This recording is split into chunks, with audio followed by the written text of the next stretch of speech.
Greetings. Welcome to the final episode of the Whitney series, where we're going to take a look at some of Whitney's relationships. And we'll start here with her mom, Cissy Houston. I don't have an exact birth time, but she was born September 30th, 1933. And we will have Whitney on the inner wheel and Cissy on the outer wheel. But we can see here that Miss Cissy Houston was a Libra sun, and Mercury and Jupiter. And we see where Whitney inherited her 7th house placements and her Libra Mars. Mars speaking to action, speaking to Whitney's very strong work ethic in relationship with her voice and her music career, which we can see in Cissy's Mercury, Sun, and Jupiter all in Libra, that she also had this deep relationship with her voice, Mercury, and an expanding career as a singer, the Jupiter in Libra, because Libra also rules the arts. Singing most certainly is an art. And so is stage presence. And that's another really beautiful thing to see here, is her Neptune in Virgo is at the same degree as Whitney's Mercury in Virgo, 10 degrees. And we know that Cissy certainly prepared Whitney for a lifetime on stage. And she was very good at it. We also can see that Whitney inherited her mom's retrograde Saturn in Aquarius. And we can't really say what Cissy's moon sign was without having that birth time. She could have been an Aquarius moon or a Pisces moon. I actually have a feeling she might have been a Pisces moon. But again, this is speaking to how they both spent a lot of time in the church. And not only because of having a shared deep spirituality, but also this is where a majority of the singing took place, not just on stage, but in church, in praise. This was where the rehearsals were, but this was also where they came to express their spiritual belief, their gratitude. This is also where I believe, especially with Saturn retrograde in Aquarius, where the root was for both women in regards to living a fully authentic life. That even though the church may have been a great place of support and community, it was also the very same thing that prevented them from being who they were. I think that they both stayed in relationships that they didn't want to be in. But for the sake of the church, I think that had a huge part to do with that. And there's that Libra energy as well, not just the arts or relationships, but the ability to be inauthentic for the sake of harmony of others, for the community, for outward appearances. Meanwhile, they're feeling internally very trapped. So I thought that was pretty wild to see Whitney's inheritance of her mother. And now we'll look at Whitney's father, John Houston. So now we see where she inherited the Virgo placements in her chart. Again, we don't have a birth time for John, but he was born September 13th, 1920. He was a Virgo sun and very most likely a Libra moon. And I also want to make a note that a lot of Whitney's family relationships and personal relationships seem to always have a connection with her Libra Mars. So Libra being the being in relationship energy and Mars being the action. And whatever placement that a person might have in Libra usually seems to hit this Mars, and I find that wild. But we see where it starts with her mom, right? Her sun was shining right on her Mars. And here, more than likely, John's moon, but most certainly his Venus is very close to her Mars. So again, this is a marker of them having a very deep relationship. But it also was tumultuous, and we see that with his sun being on her Pluto, the planet of transformation. But this can also be abuse. Especially we also see that Saturn sitting on her Mercury. So quite literally, this is one of the first signs of John banking on her voice. This is also, him in a sense riding her coattails, because if Mercury is about travel and she did a lot of touring, and he was the one to set up all those tours. And we see that here too, where his Jupiter in Virgo is sitting on her Uranus in Virgo, in the 6th house. The 6th house being the routines, and he really put her to task due to all of the spending of the money that he did. And in fact, that's what we see here. And I find that it just makes me feel weird every time I see it, is his Lilith in Capricorn sitting right on her South Node in Capricorn. Ooh-wee. Like whatever this was, this is generational. And if you subscribe to past lives, they have done this before. And he cannot get over it, whatever it is, but he's angry. And we think of Capricorn can be resources. And it's sitting there right at the South Node. So we see that her dad is part of the source as to why she struggled to not make money, because she made that money, but he would spend it almost as soon as she made it. And he even took her to court over some money. Really ridiculous stuff. And it just feels like perhaps the anger also came from a jealousy, in a sense that she moved past gender roles, traditional gender roles that I'm pretty sure being born in 1920, John grew up with the idea of women not necessarily being the breadwinners, quote unquote. And this was what Whitney did, just like her mother. And he felt very entitled to that, and I think felt very angry and perhaps jealous of her ability to provide.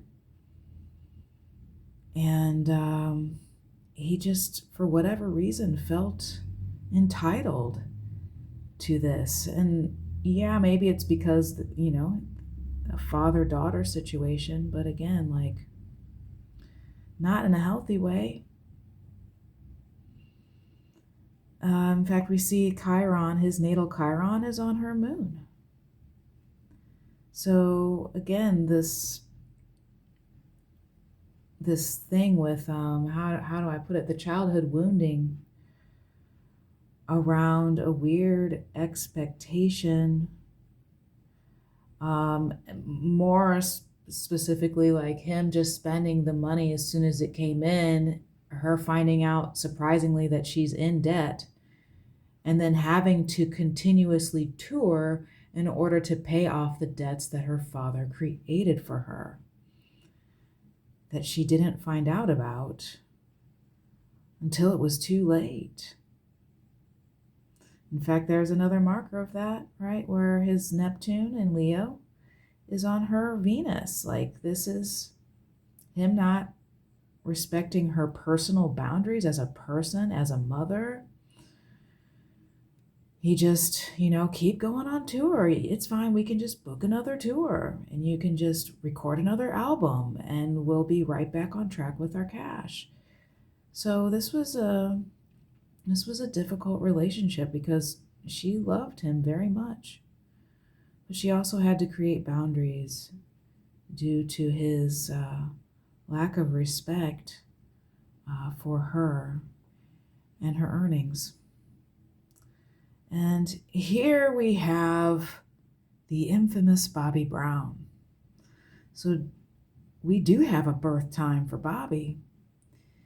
5:21 a.m., born on February 5th, 1969. Mr. Brown was an Aquarius sun, a Virgo moon, just like her dad. And I don't remember what his rising sign is, but let's just get into, like, we can see here that they are of a similar generation. They share Pluto. And like I was saying with the Mars, there's his Uranus in Libra and Jupiter, both retrograde on her Libra Mars. So they shared a lot of seventh house placements. So right there, this tells us that this was not a relationship that a lot of people want to say was a beard. It was not a fake relationship. This was not a relationship she chose to cover up other relationships. This was just as formidable and passionate as anything.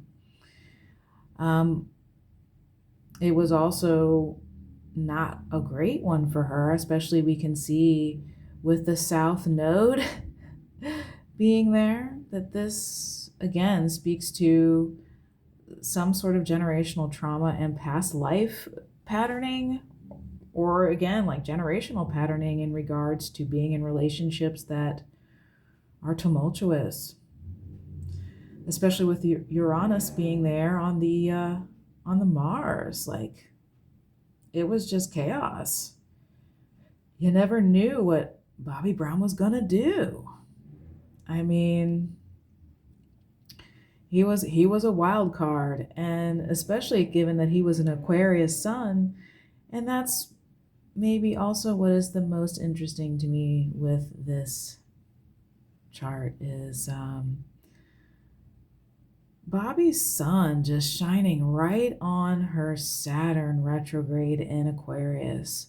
So this energy here did not give a glow up to having some boundaries or having more of a routine or a strong foundation with expansion.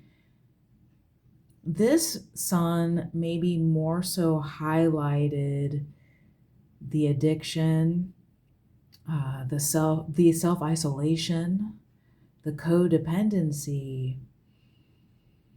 While they did have a pretty wild relationship, and we can see, with the Uranus and the Jupiter retrograde in Libra, that he like my prerogative, most certainly was his jam, okay?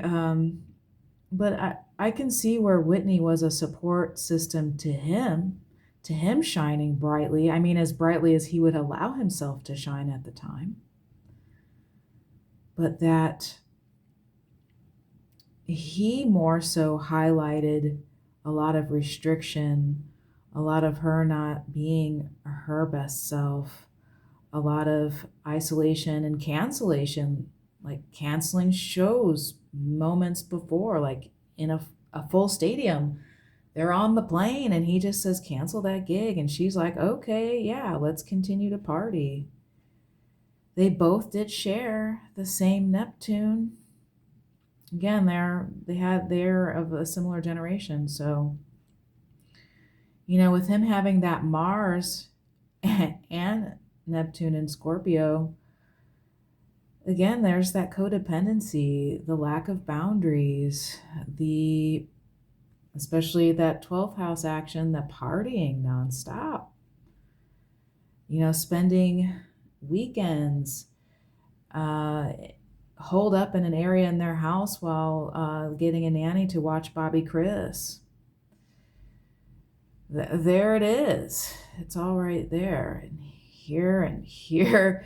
And here with that Saturn in Aries is sitting right on her Jupiter. And her Jupiter is conjunct the moon. So this wasn't a lot of nurturing that he brought to the table. But with, that Venus in Aries and the North Node and Chiron, oh my goodness. They triggered each other. There were, again, another marker of chaos and another marker, especially Saturn on that Jupiter. His relationship with her prevented her from really expanding as a person. Not really having anything to do with her career, but just, her being her best and authentic self. That wasn't going to happen staying in a relationship with Bobby Brown. And with the South Node there in the 7th house, he was meant to be there for some lessons and for a good time, but not for a long time. But again, this chart shows like how they had this addiction with each other and how they both struggled with impulse control, but how, they both did see each other's wounds. They had very similar childhood wounds. And they had a similar way of coping and disassociating. And, and then here, this is Nick Gordon. It's hard for me to say his name, but I just wanted to show you here, how this relationship was definitely not a great one. We don't have a birth time for him. He was May 5th, 1990. So Mr. Gordon was a Taurus sun. We don't know his moon sign, but I have a feeling that it actually was a Libra moon. I don't know that for a fact, but I just have a feeling. Considering that literally almost everyone that she's in contact with has some sort of Libra placement sitting on her Mars, and given the outcome of her life, that again we can see how this relationship was not helpful toward her. And first and foremost, like what grabs my attention is his Pluto retrograde in Scorpio, sitting very close to her Neptune in Scorpio. Like that already feels not right.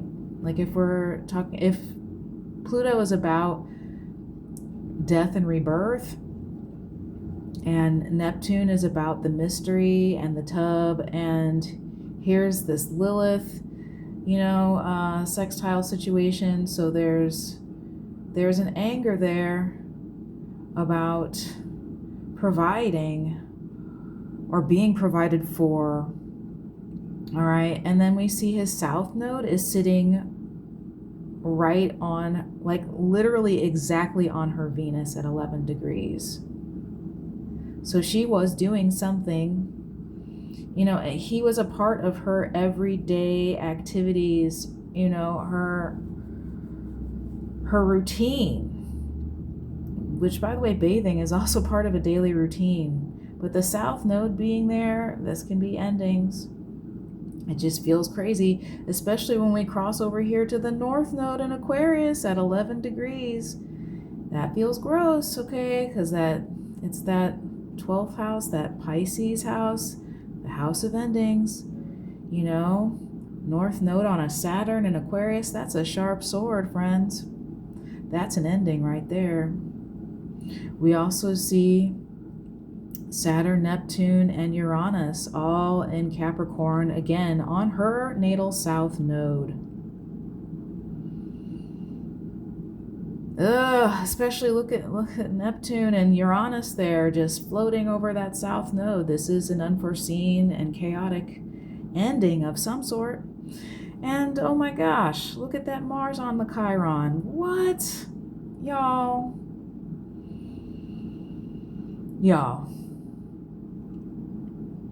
It's not right. Again, like the relationship that they had, definitely was started under the influence. And he was usually the one to bring around the substances. He would gather them together for Whitney and Bobbi Kris. And it didn't end well. He had this energy about him. And here is Bobbi Kristina and Nick Gordon. I wanted to show this as well because same kind of crazy town in regards to look at his natal Saturn just sitting on her Uranus and Neptune. Again with the impulse control, the substance abuse. Crazy. And again, there's that Mars in Pisces, just sitting on her sun. And that Venus in Aries, she inherited that from her dad. Her dad also had a Venus in Aries. But we know Nick Gordon really liked riding her coattails and, sharing the spotlight with her. That's also, we see here, his Sun and Mercury in Taurus. He really, his lifestyle depended upon his relationship with Bobbi Kris, especially after Whitney was gone. But I mean, my theory is that with Whitney trying to sober up, that this was a threat to his livelihood. And with her out of the picture, then he could stay focused on Bobbi Kris and hopefully stay in a certain lifestyle. And in here, the Chiron and Jupiter and Cancer, right on her Mars in Cancer. Again, the tub situation.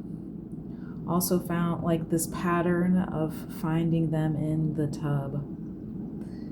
This unforeseen anger around her wanting to nurture her own dreams and to break free of a pattern of codependency and addiction. And he wasn't having it. He wasn't having it.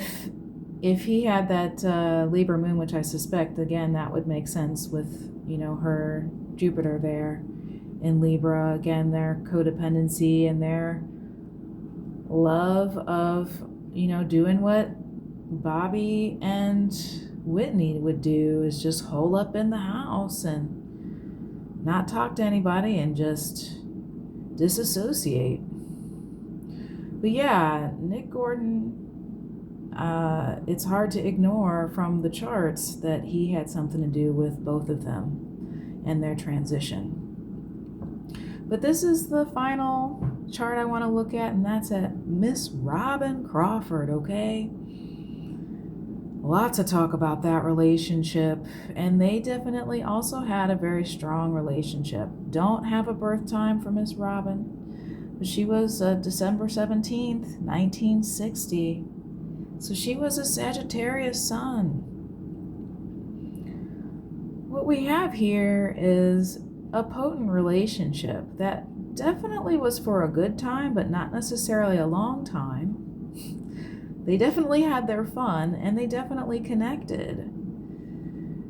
But their business, growing into the business of Whitney, was also very real and very prominent here at the chart with that North Node sitting on her Mercury. So again, them moving out, or her moving out of the house with Robyn. And eventually Robyn, especially that North Node there, like that was her job, quite literally, was to help her organize her finances, the things with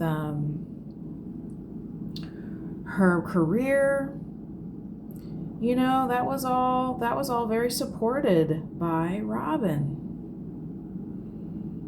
They both had like sextile Uranus, so they both made a lot of life changes together. Like and especially here with Saturn and Capricorn on that South Node. Again, speaking to this having some past life situation here. And again, kind of speaking to the good time, not a long time. That they helped each other, but really maybe more so Robyn helped her to be stable, to have confidence, to build, like especially Capricorn energy, to build her image as a performer. And because I know that there's a lot of talk about Whitney's sexual preference, but I think Whitney overall just liked what she liked. I think she had a lot of fire, and she had a lot of passion, and she also dealt with some abuse at a very young age. And I think that combination tends to have a person, but sometimes even beyond abuse, it doesn't necessarily have to do with having endured abuse as a child. Some people come into this world liking who they like, that it doesn't really have much to do with gender, but it has to do with a connection. And I think, if Whitney connected with someone, she honored that connection. And here we see that Robyn has Venus and Chiron in Aquarius to her Saturn in Aquarius. So this is them having a very unique relationship. This is their relationship being under wraps, being very secret. This is, I believe, Robyn being very hurt by that. But I think Robyn, had a part in some of the hurt as well. But Robyn definitely was there for her, loved her a great deal. A great deal. And see again that South Node, Robyn's South Node on her Chiron. Something to this past life relationship, something to that they've done this before some way, somehow. But also Robyn was the one to help deliver Whitney from some childhood wounding with getting her out of the house and allowing her to begin to experience life outside of a chaotic household. And here, again, there's that North Node, Whitney's North Node on Robyn's Mars and Lilith. She definitely was attracted to Robyn on many levels. Definitely hot for her, but, they nurtured each other. They had a very nurturing relationship with one another. And so here, again, this is a good time. This is something that needed to work itself out here in this lifetime. So there's no denying that they had a relationship and that it was an important one. But that's it. I want to wrap it up here. I really appreciate you joining me on the Whitney series. And again, isn't it wild what the transits can give insight to? And until next time, peace.